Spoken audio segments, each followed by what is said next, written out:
Good afternoon, my friends. This is Paul, and welcome to another episode of ISTJ Info Dumping. Rather than me rambling at the camera, I have a list of 15 things that ISTJs hate hearing and 15 things that ISTJs love hearing.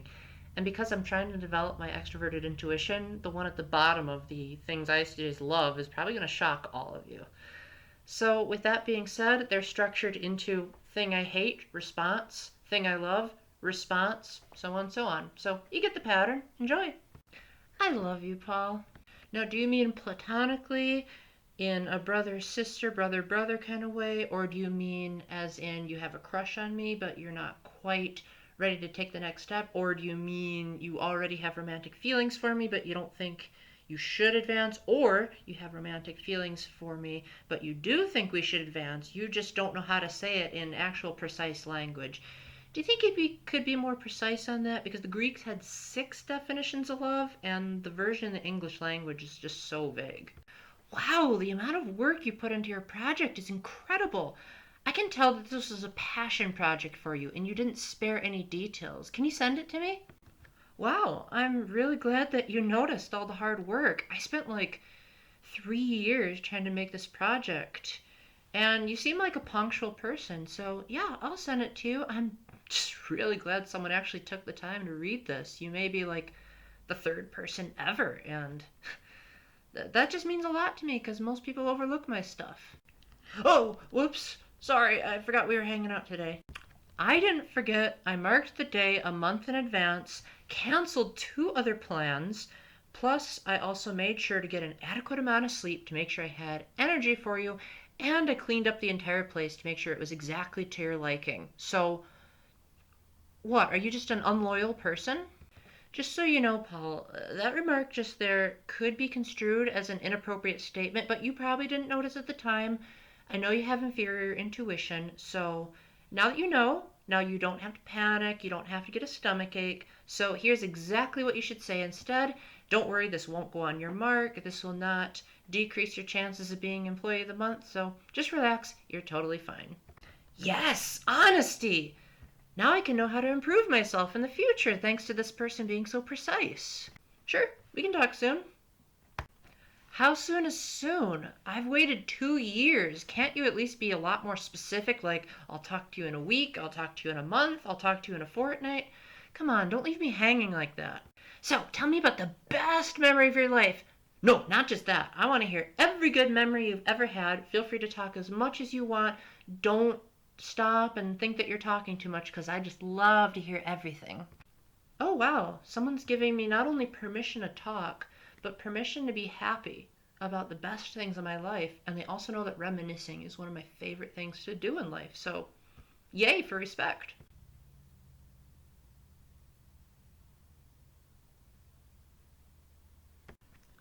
Why did you just stop responding to me all of a sudden? Was it something I did wrong? Is it that your phone died? Is it because a combination of something I did wrong and your phone died? Can you please be specific? Because if you don't tell me what I'm doing wrong, then how am I supposed to be 100% the best when I talk to the next person? Here's a drink, Paul. It's on me. Awesome! Thanks! You know I'm always thirsty. If I had to give you a score based on how I'm evaluating your work at this job, I'd have to say about 99%. Only 99%?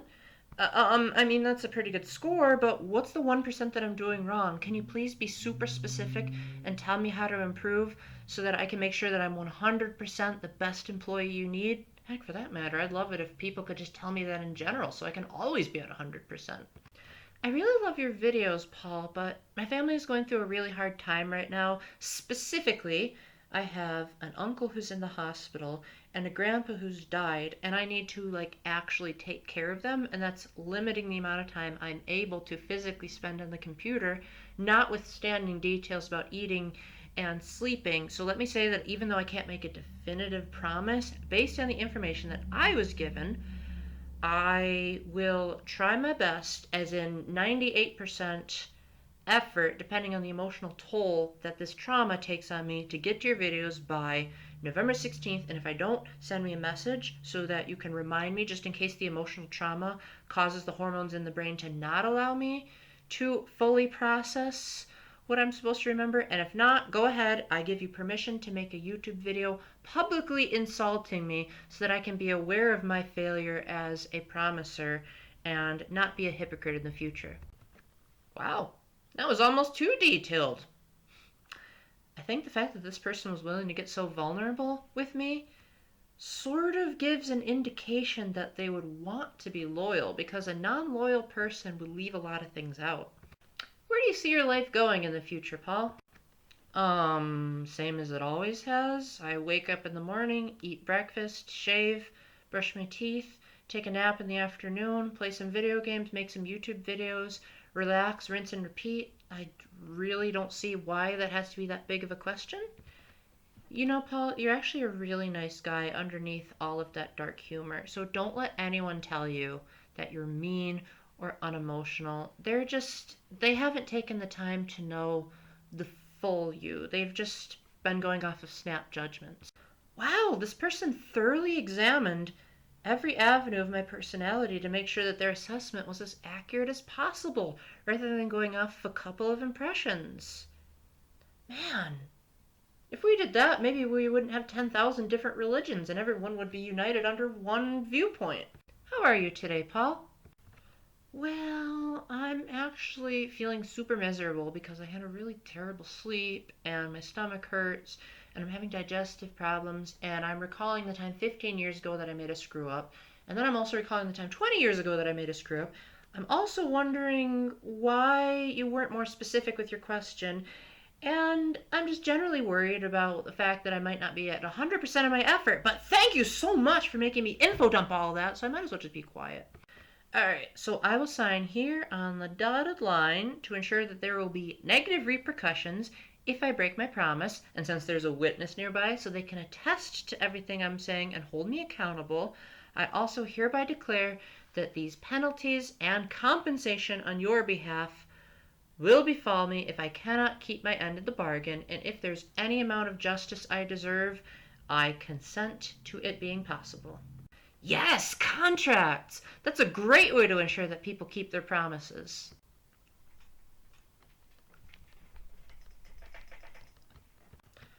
Wow, I really don't want to have to handle dominant cholerics.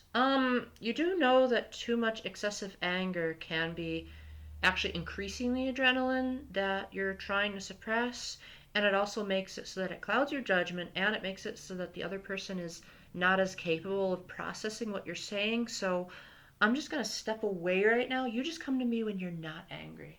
Oh, no need to tell me. I got this. You want the triple cheeseburger with extra pickles and with minimum grease, pretzel bites with no cheese, flavor of the day ice cream with just half a scoop, and a sweet iced tea. And if I do an insufficient job serving you, here's your receipt. You just hand it right back, and we will make it exactly to the level of perfection that you expect. Wow, it's great that someone remembers what I told them for a change, rather than me having to repeat myself a whole bunch. And not only that, but they're willing to not only remember it, but keep it at a level of quality. Man, this person knows how to do their job. What a revolution. Man, Paul, you just have no emotion whatsoever, do you? I actually have quite a bit of emotions. I just don't think it's necessary or rational to always be crying over every little thing. I think I'm just capable of using emotions when I need to, and when I don't need to, it's time to feel them later.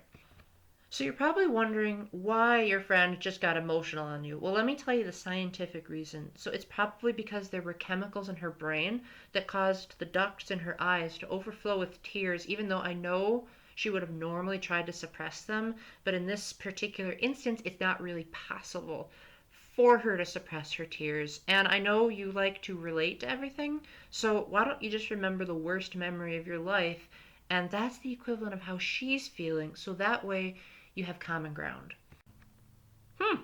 Someone is being detailed and precise with emotions too? Maybe now I shouldn't be ashamed of my own emotions because it's all part of science and rational reasoning. Huh. Maybe being emotional isn't so bad after all. Hey, Polly, you want to play this new game I just got?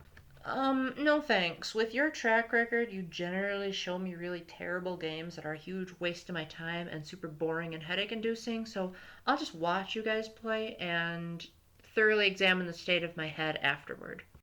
Paul, I give you permission to be sad right now. Oh, good. It's nice to know that I'm not breaking a rule by actually breaking down and being emotional, and that I'm not going to get in trouble, and this isn't going to lower my rating of efficiency. Now, if they just give an official order for me to be sad, as in I cannot disobey my boss, then I'll really feel okay about letting out my emotions. Yeah, the past is the past. Just move on and forget all that pain. Well, the moving on part, maybe, but the only way I can actually forget is if I either have amnesia, which means you're lacking a really hard object to bop my head, or I have to get dementia, which I don't think there's a way to purposely inject someone with dementia. So, are you actually giving me a wish to have a disease? Oh man, that joke was priceless, Paul. Huh. Someone actually appreciates my humor. 99% of the people I encounter say that it's really stupid, so I'm really glad someone appreciates when I actually develop my inferior function, which the intuitives have been saying I haven't been doing, so it's about time someone notices. Are you incapable of taking a hint, Paul? Yes, I am incapable of taking hints. Can you please just be more specific and just tell me, even if it hurts me? I know you're afraid of revealing your emotions to people, but there are actually scientific benefits, including improved stomach health, if you are willing to open up every now and then. It may actually help you to have less pain in dealing with the ghosts of your past if you're willing to allow a trusted friend to know the deeper parts of your life. A scientific reason to avoid bottling up my emotions? Well, that's nice, because I've been in so much pain being hurt for the past 15 years. Well, I'd like to be comfortable, so sure, let me just info dump everything that's going on. Sorry for not telling you sooner. I just didn't want to hurt your feelings, that's all. Well, I appreciate you actually thinking, but it actually hurts my feelings more if you withhold the truth. Please be honest with me, because the Bible says that anything dishonest is from the devil, so don't be talking like the devil. Paul, I absolutely hate being around you, and let me tell you every single reason why I hate you so that you can know precisely what you did wrong. Oh, good! You told me exactly what I did wrong. Thank you so much. Now, you and I can part ways in peace, and when I meet someone else, I'll know how to improve. You don't need to panic so much. Driver's ed is more guidelines than actual rules. No, you're one to talk when you just went the other way on a one-way street, and you just missed the stoplight, and you just went through a stop sign. Oh, now the cops are coming. Why do you have your license again? Hey, Paul, I just wanted to tell you ahead of time that I really like to hang out with you. Also, you don't need to worry about the planning. For once, I figured everything out. I even typed out an agenda, and I'll email it to you literally as soon as I hang up the phone. And you can go ahead and study it to a week or two prior to our hangout. And not only that, but I planned out the food, because I know that's your weak point, and I have a full list of backup plans just in case everything goes wrong. Someone else actually made the first move? Huh. I can actually take a break to doing all the hard lifting for once. Huh? Oh, sorry, I wasn't paying attention. Then get your eyes and ears checked. I was right in front of you. Sheesh, intuitives really shouldn't be allowed to drive or... I'd like to say don't do anything, but they have their uses. They should just be put on a leash or something. Hey everyone, it's Isabel, and welcome to my channel. Here are a bunch of life hacks that'll tell you how to be your best self when interacting with INFJ personality types. Wow, she's actually a pretty cool YouTuber. She gives precise information about how to handle other personality types, including her own, which is super mysterious for me. So, I don't know, maybe I'll hit that subscribe button and ring the bell to make sure I don't miss out on any notifications. And I'll definitely like her videos to make sure that she knows that she did a good job.